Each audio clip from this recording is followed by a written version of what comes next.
이 영화를 보고 나온 후 나는 이렇게 살아야겠다라는 생각이 들던가요? 이 영화는 하야오 감독이 그런 얘기를 하려고 만든 게 아닙니다. 전 세계적으로 유명한 애니메이션 감독 미야자키 하야오의 최신작 그대들은 어떻게 살 것인가가 개봉했습니다. 2013년 바람이 분다 이후 10년 만에 새로운 작품으로 돌아왔습니다. 스튜디오 지브리에서는 그 사이에도 카구야 이메 이야기, 추억의 많이, 아야와 마녀 등을 발표했습니다만 감독 작품으로는 10년 만입니다. 일본에서는 지난 7월 14일에 개봉했고 한국에서는 10월 26일에 개봉되었습니다. 일본에서는 한 장의 포스터 외에는 아무 홍보 없이 개봉일을 맞이했습니다만 한국에서는 공식 예고편과 스틸컷들을 미리 접할 수도 있었고 일본에서 미리 본 사람들의 리뷰 등으로 사전 정보를 얻은 채로 감상할 수 있었습니다. 하지만 국내에서도 시사회 등은 없었던 것으로 알고 있습니다. 영화의 내용에 대해서 반전이나 반핵과 관련된 내용이다. 어떻다 말이 많지만 제가 느낀 점에 대해서 이야기해 보도록 하겠습니다. 제가 생각하기에는 그대들은 어떻게 살 것인가는 반전이나 반핵 등에 관련한 내용이 아닙니다. 이 영화는 앞으로의 일본의 애니메이션, 특히 2D 애니메이션의 제작 현실을 걱정하는 감독의 생각이 발현된 것이라고 생각합니다. 스튜디오 지브리의 스즈키 토시오 대표가 했던 영화와 관련한 인터뷰 내용에 따르면 다카하타 이사오는 큰할아버지로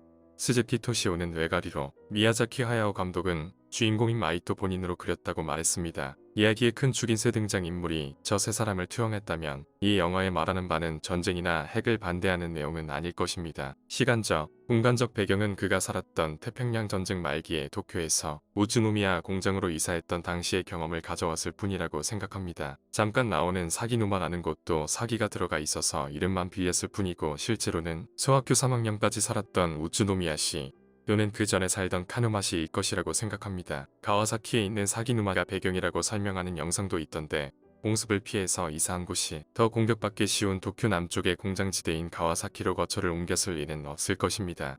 하야오 감독은 실제로 소학교 3학년까지 우츠노미야시에서 살았습니다. 1941년에 도쿄에서 태어났으나 그해 12월 진주만 공습 이후 미야자키 항공 제작소를 우츠노미야로 이전하면서 가족과 함께 거처를 옮겼으며 1950년 4월에 도쿄로 다시 이사할 때까지는 영화에서처럼 시골에서 살았다고 합니다.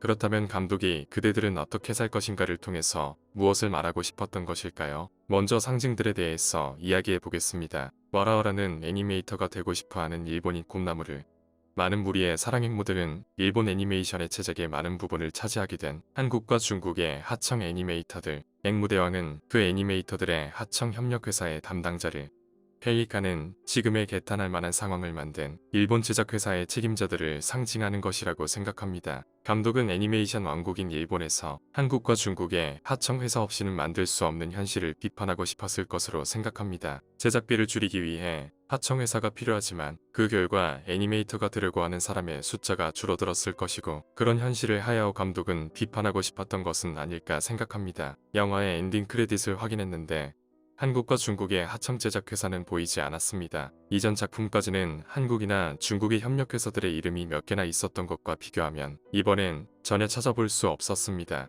스즈키 토시오 프로듀서에 의하면 마이토는 감독 본인이고 자신이 어떤 사람들과 관계를 맺고 살아왔는가를 그리고 싶었다라고 말했습니다. 자기의 마지막 작품일지도 모르는 이야기를 풀어내면서 평생 동안 해왔던 애니메이션 제작에 관한 이야기를 하고 싶었을 것입니다. 한국과 중국의 하청 제작 시스템을 이용하지 않고 순수 일본인 제작으로 만들면 당연히 제작비가 많이 들 것을 미리부터 알았기 때문에 마케팅이나 기존의 홍보 방식이 아닌 은퇴 번복이나 최대 제작비에 관한 기사 등을 통해서 작품에 대한 기대감을 높이는 식의 전략을 택한 것입니다. 엄청난 제작비가 투여됨은 강조하되 기존 하청 시스템을 사용하지 않는다는 것은 드러내고 싶지 않았을지도 모르겠습니다. 작금의 애니메이션 제작 방식에서 제작비 감소와 제작기간 단축을 위해 반드시 필요한 외국 하청 방식 없이 마지막일 수도 있는 작품을 제작하고 싶다는 것이 하야오 감독의 의중이었을 것입니다.